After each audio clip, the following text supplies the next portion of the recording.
UK paper घोटाले और अंकिता भंडारी हत्याकांड की सीबीआई जांच जैसी विभिन्न मांगों को लेकर यूकेडी कार्यकर्ताओं ने बुधवार को सचिवालय कूच किया, लेकिन पुलिस ने कार्यकर्ताओं को रिस्पना पुल से पहले बैरिकेडिंग लगाकर रोक दिया। इस दौरान प्रदर्शनकारियों और पुलिस के बीच जमकर धक्का मुक्की हुई। विधानसभा की ओर बढ़ने से रोके जाने के बाद नाराज दल के कार्यकर्ता सड़क पर ही धरने पर बैठ गए और सरकार के खिलाफ नारेबाजी करने लगे। उत्तराखंड क्रांति दल के नेता शिव प्रसाद सेमवाल ने सरकार पर निशाना साधते हुए कहा कि अगर सरकार इन मांगों पर जल्द से जल्द ध्यान नहीं देती है तो वो इससे भी बड़ा आंदोलन करने के लिए बाध्य हो जाएंगे। व्यवस्था पूरी तरीके से चरमरा गई है। ना तो ये सरकार प्रचंड बहुमत के घमंड में युवाओं की बात सुन रही है, न रोजगार की बात सुन रही है, न महिलाओं की बात सुन रही है। महिलाओं पे लगातार अत्याचार हो रहे हैं और महिलाओं पे अत्याचार को दबाया जा रहा है और अत्याचार करने वाले खुद भाजपा के नेता हैं, भाजपा की सरकार है।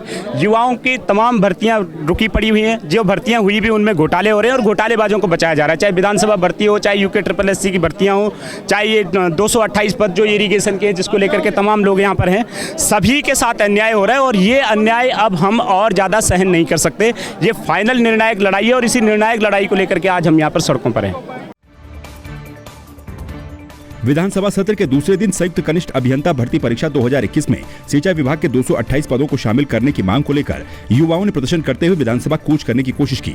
बेरोजगार संघ के अध्यक्ष बॉबी पवार ने भी युवाओं के साथ प्रदर्शन में शामिल होकर सरकार से जल्द पदों को शामिल करने की मांग की। युवाओं का कहना है कि वो कई हफ्तों से अपनी मांगों को लेकर धरने पर बैठे हैं, यहाँ तक कि मुख्यमंत्री से भी मिल चुके हैं, लेकिन उनकी मांग पर कोई सुनवाई नहीं हो रही। देखिए, ये युवा 70 दिनों से आंदोलनरत है और धरने पर बैठे हुए हैं। सरकार जिस प्रकार से विज्ञापनों में लाखों करोड़ों रुपए खर्च कर रही है, वहीं युवाओं के लिए वित्त की बात कहकर इन्हें नकार रहे हैं। जो आचार संहिता से पहले इन्होंने एक अध्याचन लोक सेवा आयोग को 228 पदों का जो सिंचाई विभाग का भेजा था और 360 नंबर की सिंचाई विभाग की परीक्षा हुई है, उनमें से इन पदों को शून्य कर दिया गया है, जो कि बड़ा दुर्भाग्य है।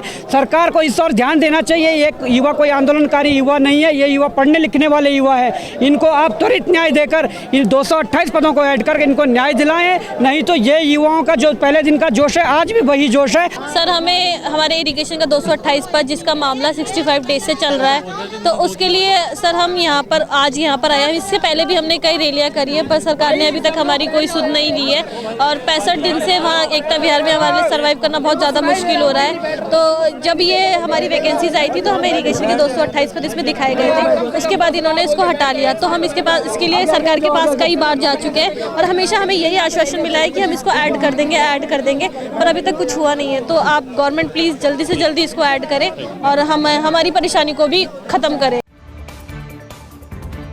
देहरादून में बुधवार को स्वराज सेवा दल ने भी विभिन्न मुद्दों को लेकर विधानसभा कूच किया, लेकिन पुलिस ने सभी प्रदर्शनकारियों को बैरिकेडिंग लगाकर पहले ही रोक दिया। इस दौरान पुलिस और प्रदर्शनकारियों के बीच जमकर धक्का मुक्की भी देखने को मिली।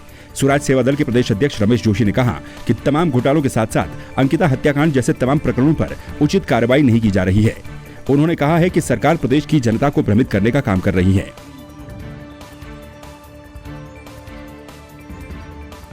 इतनी जल्दी जिस प्रकार आंदोलन और धरने प्रदेश में हो रहे हैं, ये सरकार का फेल्योरपन है। सरकारें तो बड़ी स्मूथ और बिना एक दूसरे की टांग खींचे चलनी चाहिए। एक दूसरे की टांग खींच रहा है, दूसरा एक की, और अफसर जो है वो मलाई खा रहे हैं। अफसरशाही इन सफ़ेदपोश नेताओं पर हावी है। अगर अफसरशाही हावी है तो सफ़ेदपोश नेता त्यागपत्र दे दें। देहरादून के गांव गलज्वाड़ी की स्थानीय महिलाओं ने ग्राम प्रधान लीला शर्मा के नेतृत्व में विधानसभा कूच किया, लेकिन पुलिस ने हरिद्वार रोड पर स्थित रिस्पना पुल से पहले ही प्रदर्शनकारी महिलाओं को बैरिकेडिंग लगाकर रोक दिया। रोके जाने से नाराज गलज्वाड़ी की महिलाएं सड़क पर ही धरने पर बैठ गई और प्रदर्शन करने लगी। इस दौरान अपनी मांगों को लेकर ग्राम प्रधान लीला शर्मा की ओर से जिला प्रशासन के माध्यम से विधानसभा अध्यक्ष को ज्ञापन सौंपा गया। हमारी मांग जो है, जब से देश आज़ाद हुआ था, गांव बसा हुआ था आबादी, जो कि हमारा गांव जो है झाड़ी जंगल, साल जंगल, वन विभाग, बंजर, ये राजस्व विभाग में दर्शा रखा है। 2008 से मैं लगातार मांग कर रही हूँ, जिसमें मुख्यमंत्री का घोषणा भी है कि ये वर्षों पुरानी आबादी, इसको आबादी में दर्ज किया जाए। और हमने पिछले साल भी विधानसभा में दिया था कि हमारी जो है आबादी का जल्दी से निस्तारण करो, जबकि हाई कोर्ट ने 2019 में 14/3/2019 को भी आदेश किया था कि 4 महीने के अंदर इस गांव का निस्तारण करो। अभी तक नहीं कर रहे हैं। हम विधानसभा आके देखते हैं, 70 विधायक बैठे हैं, हमारा जो मांग है वो कहाँ जाता है, क्यों जवाब नहीं आता है? ये कितने गांव कहाँ जाएंगे? 5000 संख्या के में हमारी जनता है। हमारे अपने गांव का विकास चाहिए, हमारा गांव जो है पक्का होना चाहिए, हमारी ये मांग है। जायड्स वेलनेस एम्प्लॉयज यूनियन ने बुधवार को विधानसभा कूच करने की कोशिश की। प्रदेश महामंत्री AICCTU के बोहरा ने बताया कि जायड्स के द्वारा गैर कानूनी अवैध बंदी के खिलाफ श्रमिकों ने प्रदर्शन किया। जायड्स के श्रमिक विगत 166 दिन से धरने पर बैठे हैं, लेकिन उनकी सुनवाई नहीं हो रही।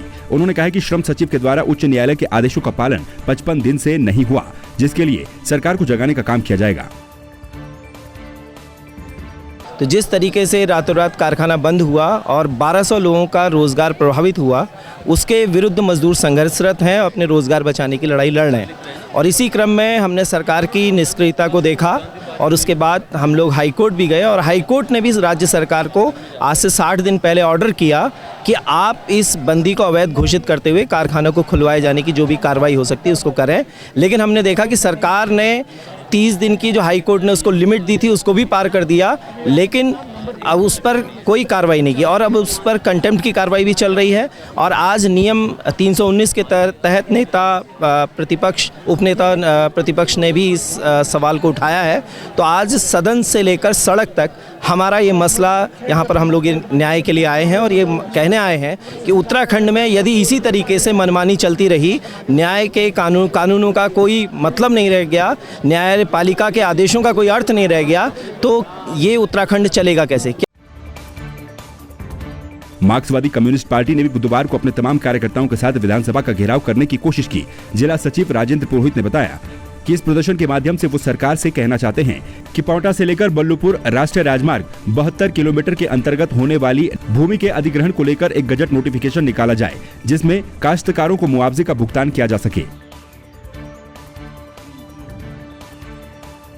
मांग थी उत्तराखंड आंदोलन की कि इस प्रदेश की राजधानी गैरसैंण हो और राजधानी गैर देहरादून होने के कारण ये बड़े बड़े भूमाफिया अपना काम कर रहे हैं। पचवदून में एक नई स्मार्ट सिटी बनाने के लिए भी सर्वे हो चुका है। तो ये गांव के लोग या जहाँ अन्न पैदा होता है, हम कह रहे हैं कि यदि आपकी यही नीति रही तो इस प्रदेश के लोगों की फूड सिक्योरिटी जो है, खाद्य सुरक्षा, वो भी खतरे में पड़ जाएगी। इसलिए हम लंबे समय से आंदोलन कर रहे हैं और यदि आंदोलन की बात सरकार नहीं सुनती है तो हम अपने आंदोलन को और तेज करेंगे। देहरादून के शहीद दुर्गामल महाविद्यालय डोईवाला में नमामि गंगे परियोजना के तहत जिला युवा सम्मेलन कार्यक्रम का आयोजन किया गया। कार्यक्रम के मुख्य अतिथि के तौर पर डोईवाला की नगर पालिका अध्यक्ष सुमित्रा मनवाल ने शिरकत की। कार्यक्रम में युवाओं को गंगा को स्वच्छ, निर्मल और अविरल रखने को लेकर जागरूक किया गया। अलग अलग वक्ताओं ने गंगा संरक्षण के बारे में संबोधन देते हुए युवाओं को गंगा के आसपास वृक्षारोपण करने के साथ साथ प्लास्टिक की सामग्री पर प्रतिबंध लगाने के लिए भी प्रेरित किया।